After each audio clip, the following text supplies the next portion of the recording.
Yeah, Sadiq felt intimidated into stepping down as Met Commissioner after Sadiq Khan's ultimatum, report finds. This is a report from Sir Thomas Windsor, former Chief Inspector of the Constabulary, and he says due process was not followed, whereas, of course, Khan is saying it's a biased report. Now, Khan alleged so there was a series of scandals, of course, when Sadiq was in the Sarah Everard case and other things, and basically Khan was said to have given her an ultimatum. He even said it's the last chance saloon, allegedly. And she objected to the way he handled this, saying that she felt intimidated, sort of pushed out. And so that's the debate, basically, between those two. Now, obviously, the police are awful, but Sadiq Khan's even more awful. So I would say get rid of Khan and totally reform the police. That would be my take on it. Well, let's talk about another aspect of this story in tomorrow's Mail. And this is a drug-related story. So what do we know? Oh, OK. So the Met anti-drugs boss has been accused of smoking cannabis every day, even while Dame Sadiq praised his performance. So this is what has been... the tribunal has been hearing this.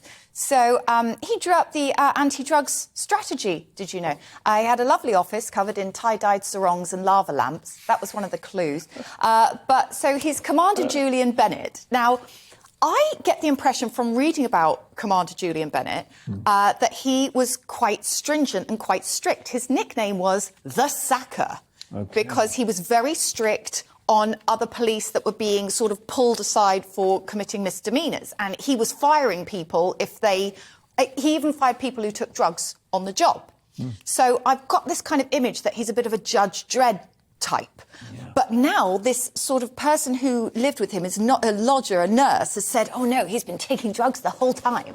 But he claims he's been taking, like, these very safe sort of cannabinoid things which you can buy legally over the counter, but they can show a false positive in a drugs test. Like CBD? Yeah, that's exactly what he's been taking. Of marijuana without the kind of mind-altering qualities. Yes, so it takes out all the fun stuff, but you get the stuff that kind of helps you sort of relax and helps you deal with certain issues. So the question is this guy secretly been taking drugs the whole time? Or is he like Judge Dredd, who's now being sort of... somebody's trying to bring him down from the inside, because the witness never turned up to give the evidence either. No. So it's quite an interesting tribunal that's kind of unfolding. Well, that's right. I mean, if these allegations are true, Nick, it raises the question about whether you can judge somebody that takes drugs in relation to the quality of their work.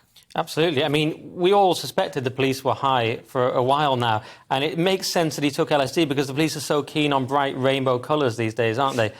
It's a bit of satire. So, yeah, and if he's on... I mean, if he's taking drugs, also, you're going to be less likely to enforce drug laws, which we already don't enforce properly. Yeah. Well, I agree. I wonder whether, as you say, somebody was high that thought of those rainbow police cars. Yeah, it explains the dancing, it explains the colours, it explains why the police aren't being police anymore.